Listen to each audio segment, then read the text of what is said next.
The fourth Lausanne Congress just took place in Seoul, Korea, bringing together 10,000 Christian leaders from across the world to talk about the future of the global church. Joining me now is Ed Stetzer, the Regional Director of Lausanne, North America, Dean of the Talbot School of Theology at Biola University, USA Today and CNN contributor and Editor-in-Chief of Outreach Magazine.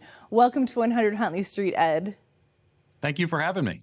Well, Ed, we're so thrilled you're joining us today and thrilled about the recent Lausanne Congress that took place in Seoul, Korea.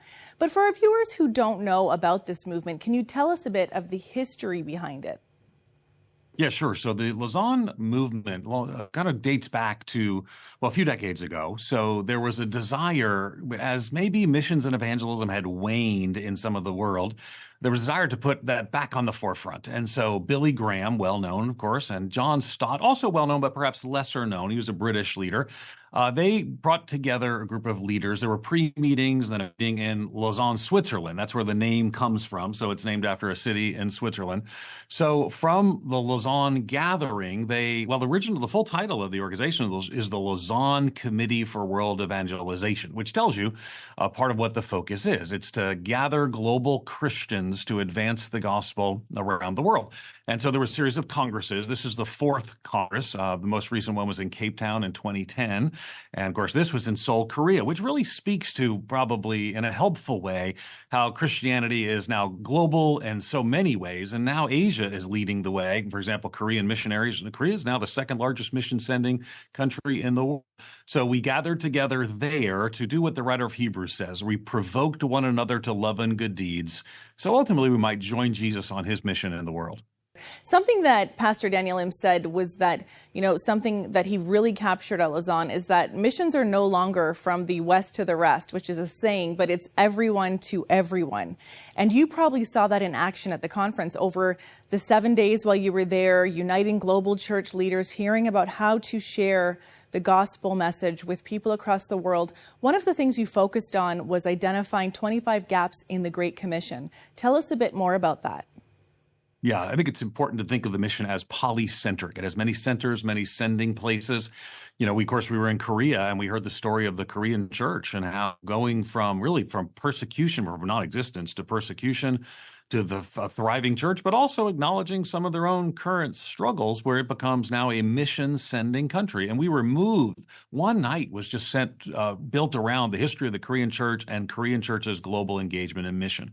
So we know that it's not just, as you said, from the West to the rest. It's particularly not from the U.S. to everywhere else as well. Even North America is U.S. and Canada partnered together. But missionaries are now coming from around the world. I've stood on a beach in João Pessoa in Brazil, which is the kind of the point of the arrow of Brazil that points to Africa. And I've stood there with 10,000 Brazilians praying Portuguese that they would go as missionaries to all these places that are Portuguese speaking in Africa and Asia and around the world.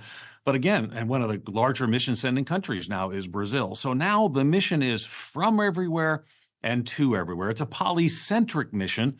So when we gathered in Korea, it wasn't, even the people from the West. North America, we know we have a disproportionate influence in global missions. The U.S. and Canada and the U.K.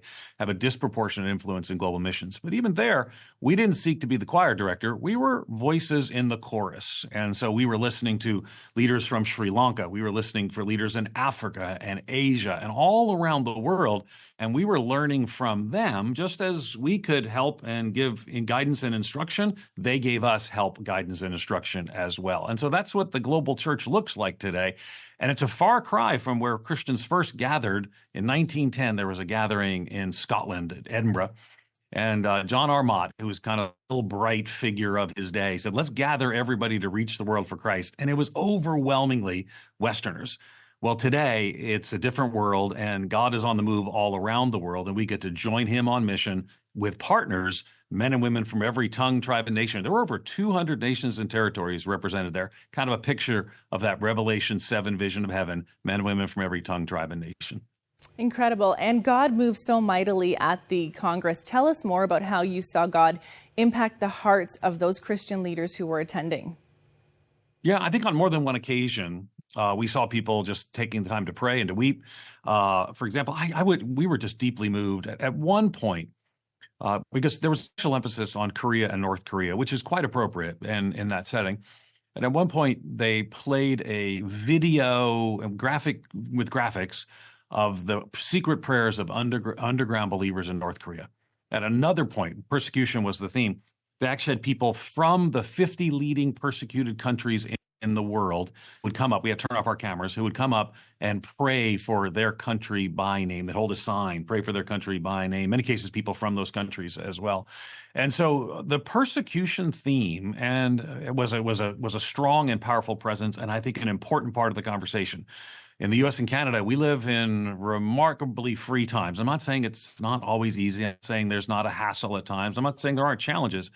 But when we look at the history of the church for 2,000 years and look around the world today, we find that the state of freedom that we often enjoy in religious freedom is lacking in much of the world. So I think that was one of the highlights.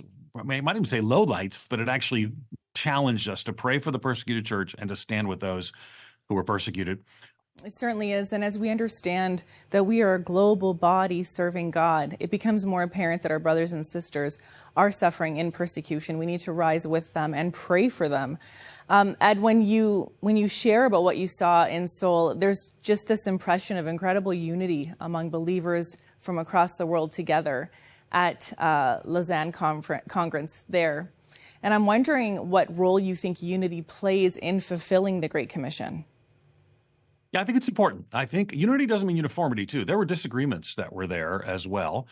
Global Christians don't all see things the same way. But the unity that was there, Jesus prayed, make them one so the world may see that they are one. And as we unite together, Christians, a common view of the gospel, and with help of things like Lausanne Covenant and the Cape Town Commitment and more, kind of a common view of the mission.